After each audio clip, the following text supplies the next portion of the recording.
documental sobre el VIH. ¿Otro? A pesar de toda la información que se nos ha dado a lo largo de los años sobre el VIH y el SIDA, aún hay mucha gente que sigue creyendo que mediante el contacto, un beso o un abrazo se les puede transmitir el virus. ¿Qué hemos decidido hacer otro documental sobre el VIH? Sí, otro. ¿Y tú? ¿Sabes la diferencia entre VIH y SIDA?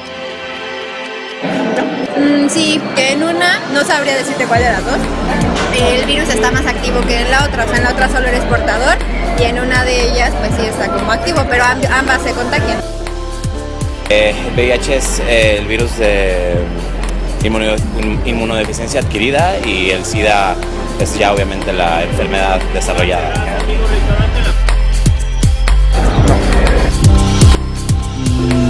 Si no sabes la diferencia, entonces consultemos a los expertos. Sí, cuando hablamos de VIH estamos hablando de, como tal, el virus de la inmunodeficiencia humana. Una cosa es hablar de las características del virus cuando está fuera del cuerpo y es la investigación, y otra cosa es cuando ya estás infectado por el virus de la inmunodeficiencia humana. Decir que una persona tiene VIH quiere decir que esa persona entró el virus a su cuerpo, lo está infectando, pero aún no causa enfermedad. Y ya la parte contraria es el SIDA. ¿Qué es el SIDA? Bueno, es por sus siglas que significan síndrome de inmunodeficiencia adquirida. El síndrome de inmunodeficiencia adquirida se da cuando el VIH, después de algún tiempo que esté en el cuerpo infectándolo, hace su principal objetivo, que es destruir las defensas más importantes para nosotros, que se llaman CD4, ¿vale? Entonces este síndrome se da cuando bajan tanto las defensas que empiezan a caer infecciones por hongos, virus, parásitos, bacterias, etc. Entonces son a las que se le llaman infecciones oportunistas y que pueden hacer muchos estragos en tu cuerpo, y eso es el SIDA. ¿Cuál es el mecanismo de actuación del VIH?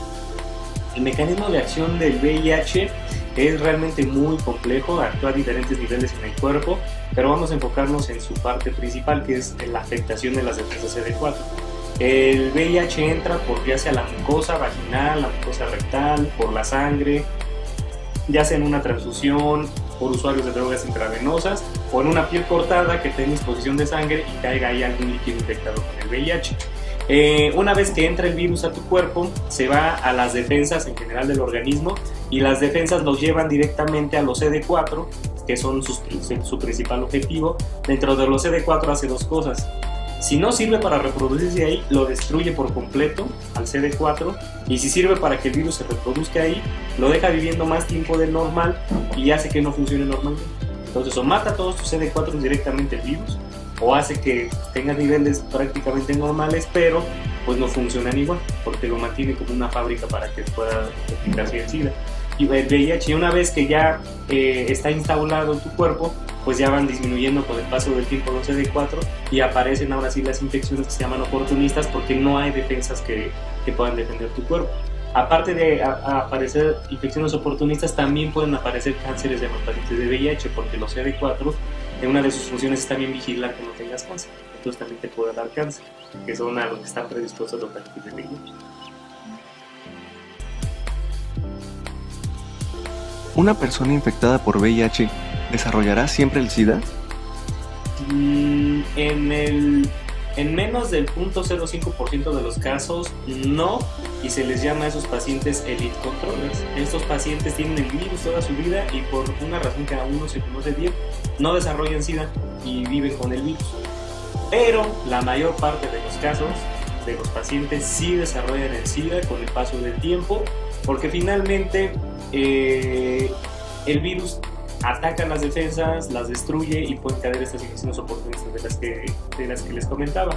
¿En cuánto tiempo? Pues ahí sí es diverso. Hay una cepa reciente que descubrieron en Cuba que en 6 meses ya puedes tener el SIDA, y hay algunos pacientes que no tienen esa cepa y que en 10, 15 años lo desarrollan. Entonces, ¿en cuánto tiempo vas a desarrollar SIDA? Depende mucho de cada paciente, pero la mayor parte sí acaban en SIDA si no reciben un tratamiento, obviamente.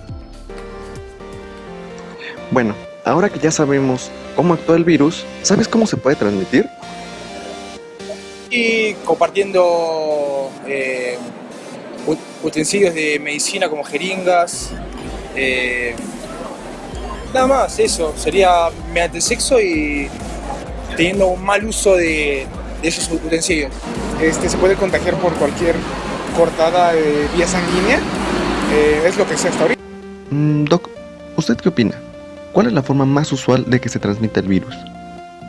La forma más frecuente es la vía sexual, y la forma sexual más frecuente es la de hombres que tienen sexo con hombres, por ejemplo aquí en las Américas, pero si hablamos en África, allá la vía más frecuente es de hombres que tienen sexo con mujeres, que es la vía heterosexual. Pero en ambas situaciones, en ambos continentes, pues la forma más frecuente es la vía sexual. Hay otras formas como la vía sanguínea, que puede ser a través de transfusiones o drogas intravenosas. Puede haber la accidental laboral por piquetes de aguja, de bisturís, etcétera, etcétera. Y la vía materna, una mamá que no está recibiendo tratamiento, que tiene VIH, puede transmitirle vía vertical a su bebé la infección. Exacto, la forma más usual en la que se transmite el virus es mediante relaciones sexuales sin protección. Sin embargo, también se puede transmitir mediante transfusiones sanguíneas, mal uso de jeringas y también se puede transmitir de madre a hijo. ¿En qué casos una persona que padezca una ETS es más vulnerable a contraer el VIH? Eso es muy importante. Las ETS, que son las enfermedades de transmisión sexual, finalmente afectan la mayor parte de ellas a la región genital. Entonces, si una persona que no tiene VIH tiene una ETS y en ese momento tiene un contacto con una persona que sí está infectada, la característica de las ETS es que inflaman mucho la zona genital y incrementan el flujo sanguíneo, y a su vez, por lo tanto, como hay una infección ahí, el número de defensas que hay ahí. Entonces es más factible que el virus se meta en esas defensas que están atacando la ETS y puedan causar la infección en tu cuerpo por el virus de la inmunodeficiencia humana. Otra característica que tienen las ETS, por lo que sí incrementan el riesgo de que alguien se infecte de VIH, es que en la mayor parte dan úlceras en la piel, dan abrasiones, o sea, está abierta la piel. Entonces ya sea la úlcera de la sífilis, las úlceras del herpes, las úlceras del chancroide, pues todas esas pueden hacer más factible que entre más fácil el virus a tu cuerpo, en una piel que está íntegra y que no te pica. ¿Y cómo se detecta el virus? El virus se detecta de diversas formas. La más fácil es desde la clínica, o sea, tú revisas a tu paciente y hay factores de riesgo. Desde el mero consultorio y manifestaciones clínicas lo puedes detectar. Desde el paciente que llega en una infección aguda, que tiene el riesgo de que tuvo relaciones sin protección con una persona o con un riesgo de VIH, y te llega a tu consulta, te habla de este riesgo, tiene síntomas agudos, fiebres, diarreas, gripas muy fuertes, y ya puedes sospechar en el virus. O sea, con la pura clínica. O pueden llegar en el estadio de SIDA y con las manchas moradas del Kaposi, las candidiasis orales, el hongo en la boca, las neumonías raras, luego lo puedes detectar desde el consultorio con la pura clínica. Pero hay pruebas para confirmar el diagnóstico, que son tres básicamente. Una, que puedes hacer en muchos consultorios, que es el ELISA de cuarta generación. La otra es el Western Blot, que es la confirmatoria que marca la OMS. Y la otra, que es mucho más cara, pero es más confiable que todas esas, es la carga viral del virus, que es ver cuánto virus hay en tu sangre. Es la carga viral del VIH. En la mayor parte de las clínicas está disponible la prueba rápida, que es un ELISA, pero ya no de cuarta generación, sino de tercera generación. La desventaja de estos ELISAs es que a veces no captan a todos los pacientes, y más todavía si están en una infección aguda o muy temprana. ¿Cuáles son los tratamientos que existen para controlar la enfermedad aquí en México? Hay muchísimos tratamientos hoy en día a nivel mundial. Hay más de 15 diferentes medicamentos para tratar el virus. Afortunadamente en México yo creo que tenemos disponible el 75-80% de los nuevos medicamentos que hay. El tratamiento para el virus está enfocado en 3 fármacos diferentes. O sea que las pastillas deben de contener 3 fármacos que actúen contra el virus en diferentes partes de su ciclo de replicación. Por ejemplo, tenemos uno en México disponible que es una pastillita al día, que se llama Atripla y que contiene Faviren, Cetricitabina y Tenofovir en una sola tableta, que se toman uno diario. Hay otros que tienen más tabletas y que tienen también diferentes fármacos. Por ejemplo, el que le sigue en orden de frecuencia de recetar es Atazanavir, Ritonavir con Truvada.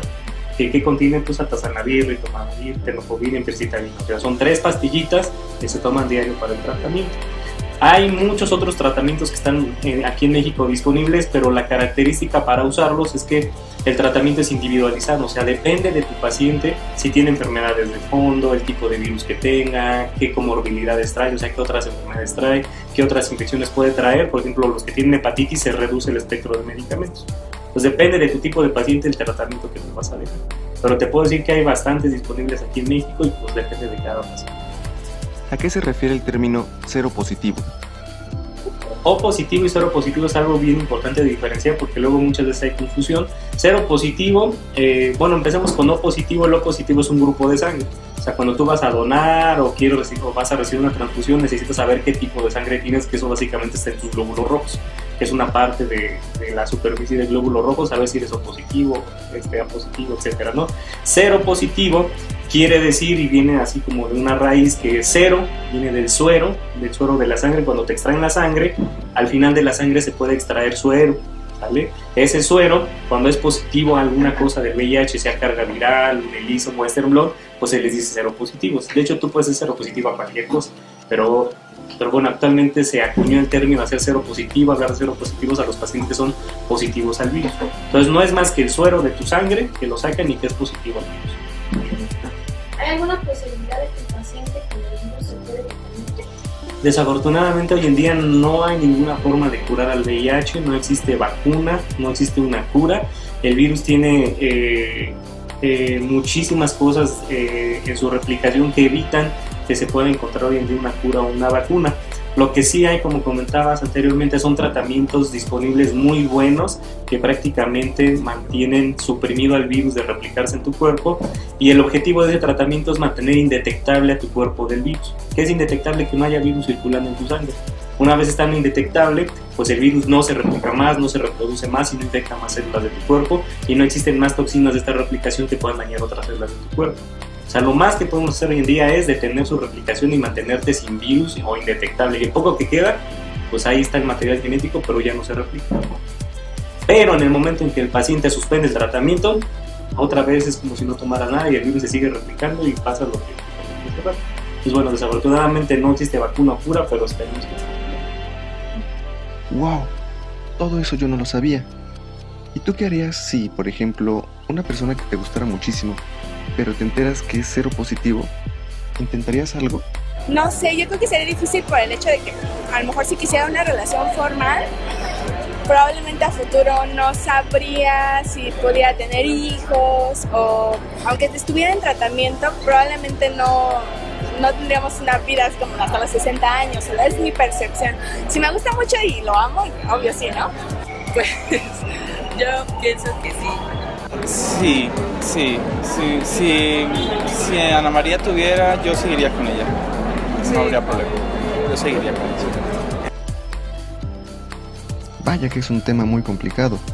Y por no estar bien informados es que a veces, sin darnos cuenta, discriminamos a las personas con VIH. Y es por eso que queremos presentarte a dos amigos nuestros para que te cuenten un poco de su experiencia siendo portadores del virus.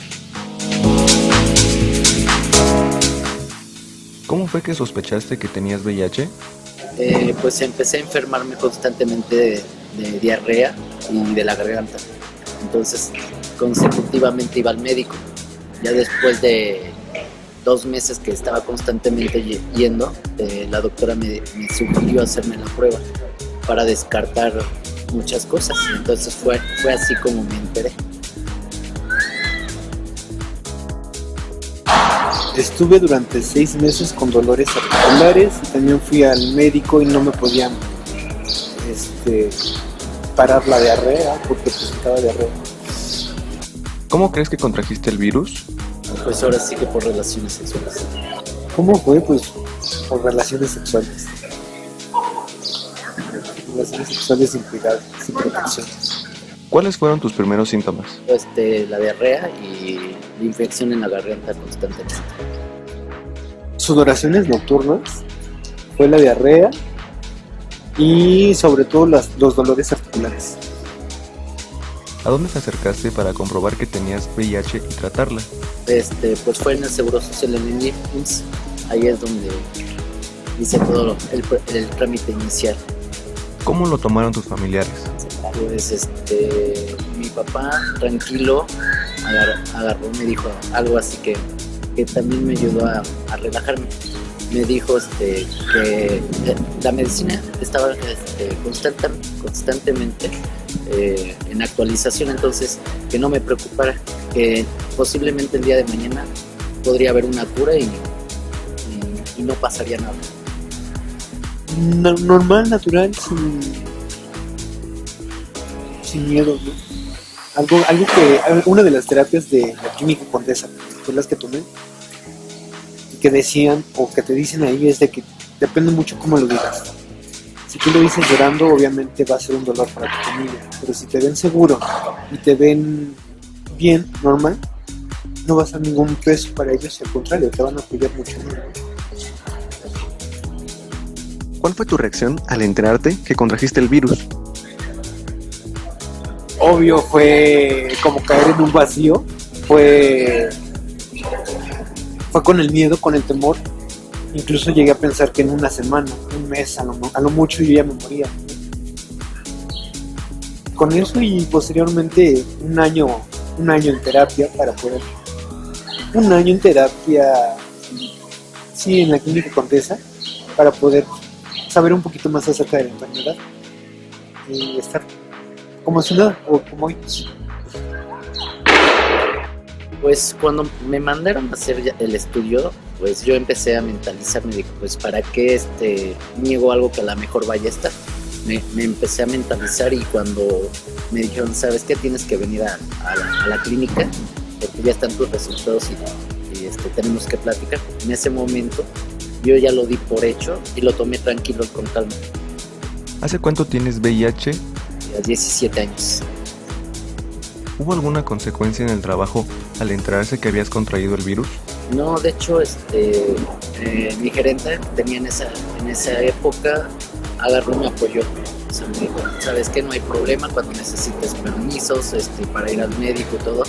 Nada más dime y no, ahora sí que no hay problema aquí. ¿Se te ha dificultado el encontrar trabajo con esta condición? Tengo 8 años trabajando para el gobierno y la enfermedad tengo 4, o sea que no he tenido la necesidad de cambiar. Me han hecho exámenes de toxicológicos, pero obviamente lo que llevo ahí son mis recetas y sí lo saben ellos. Y hasta ahorita no he tenido ningún problema por eso. Pues es que realmente no es necesario informarles que uno tiene el virus y pues nada más en algunos trabajos que sí te mandan a hacer estudios para saber que no te drogas y todo eso, pues ahí es donde sí uno de antemano sabe que te van a decir que no, entonces ya no te arriesgas a irte a hacer los estudios porque pues también si no vas a tener trabajo, ¿para qué vas? ¿Cómo afecta esto a tu vida en pareja? Pues mucho, porque la persona se alejó, ya no supe nada y pues tuve que enfrentarlo solo. No he tenido nunca pareja y fue yo creo que parte de la consecuencia que me llevó a adquirir el VIH, ¿no? Pensando que teniendo relaciones sexuales iba a tener alguna pareja, obviamente no es, y agradezco porque cambió mi vida, ¿no? Antes que no existía yo mismo, no me cuidaba y hoy, después de la enfermedad, me hizo ponerme atención a mí como persona. ¿Mantienes tu enfermedad como un secreto? Pues en mi familia, o sea, lo que viene siendo mi mamá y mis hermanos lo saben. Tíos, parientes, de parte de mi mamá también lo saben. Entonces, nada más, son muy pocas las personas que no saben realmente de lo que tengo. O sea, no lo difundo, pero tampoco lo escondo. No. Si me llegan a preguntar qué es lo que tengo o por qué tomo tantas pastillas, bueno, nada más 3. Lo digo, pero tampoco es un orgullo decirlo, ¿no? ¿Alguna vez te has sentido rechazado por la sociedad? Sí, de hecho, al principio cuando yo empecé a atenderme, las personas en el mismo seguro así como que hablan, desde ahí ya dime qué tienes, ya no quieren darte, no quieren, o sea, y es gente que debería de saber más a fondo de esto, o sea, son enfermeras, son doctores, o sea, que pues, bueno, yo por ejemplo, yo en ese tiempo decía, pues, son doctores y cómo te alejan o cómo te rechazan, sí, para eso están, o sea, para ayudarnos. Te digo que antes de la enfermedad, esto me pasaba muy frecuentemente, ¿no? El ser rechazado, el que no encajaba en ningún lado, incluso en la escuela, no me sentía a gusto. Después del VIH, viene a reforzar de alguna manera lo que soy, cómo voy en la vida y a darme esa fortaleza de respaldar quién soy. ¿Crees que la población mexicana necesita más información acerca del tema? Pues la verdad sí, y mucho, porque muchos andan de aquí para allá teniendo relaciones, no se cuidan y aparte de que ellos no se enteran lo que tienen, siguen infectando sin darse cuenta. Entonces, en vez de que esto vaya disminuyendo, cada vez va creciendo más y pues el día de mañana casi todos o la mayoría vamos a estar en la misma situación y lo que hay que hacer es evitarlo. O sea, ¿por qué? Porque es mucho medicamento lo que se está consumiendo ahorita y no alcanza para los que ya estamos infectados y después menos va, ahora sí que menos se va a poder soportar en cuanto a medicamento, tanta demanda. Por supuesto, para evitar contagios y para evitar sobre todo la discriminación que algunos pudieran tener. ¿Qué es lo que le dirías a la sociedad sobre el VIH?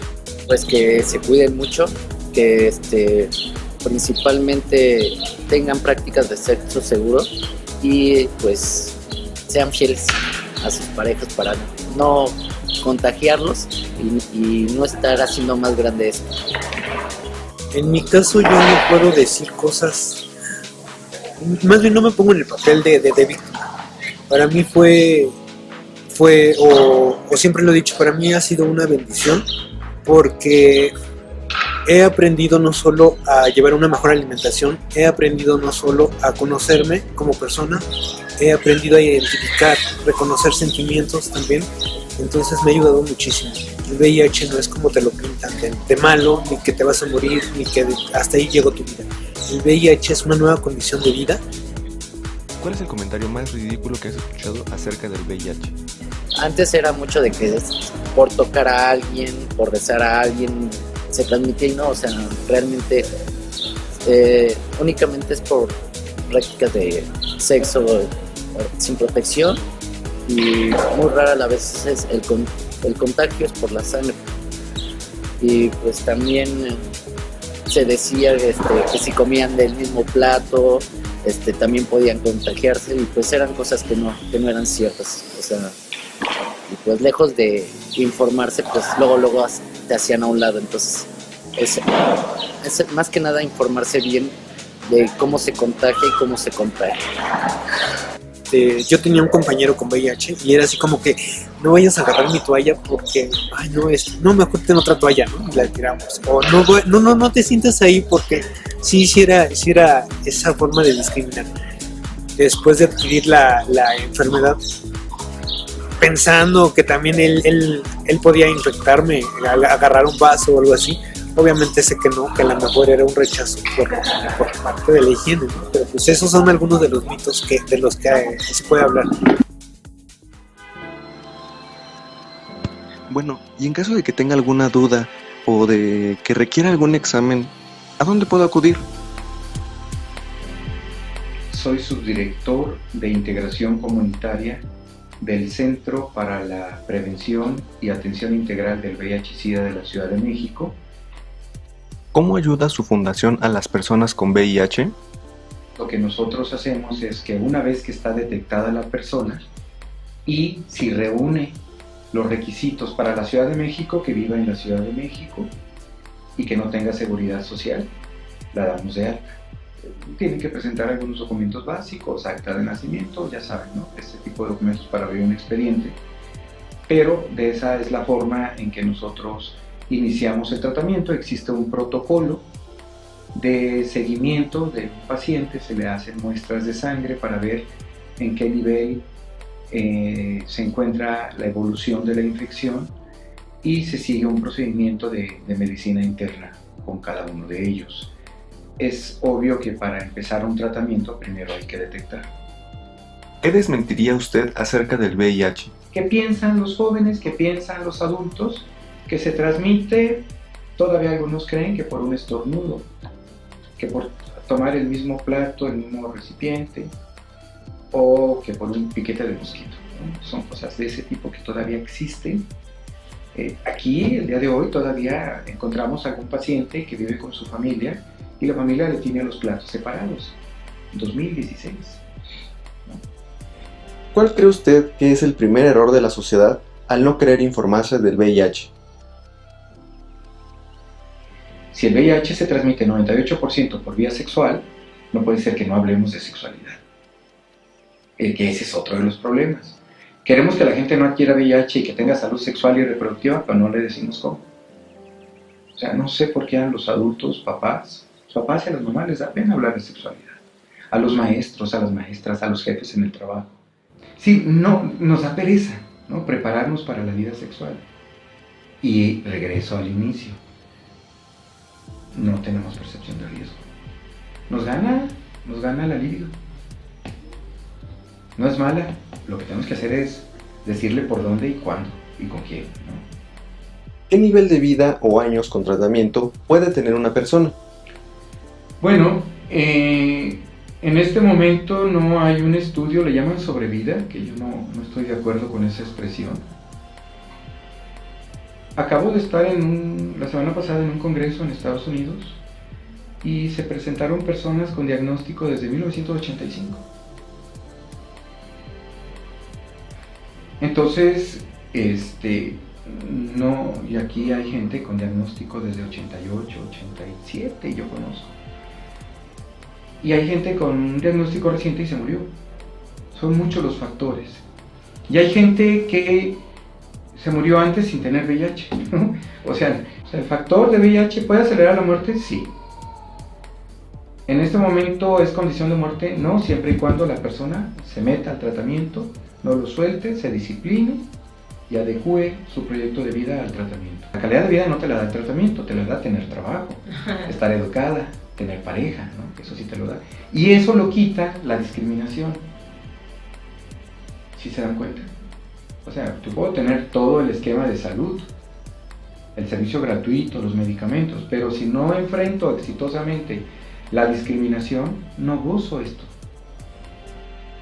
Entonces falta más información, pero también faltan ganas de querer saber. Insisto, este es un problema cultural.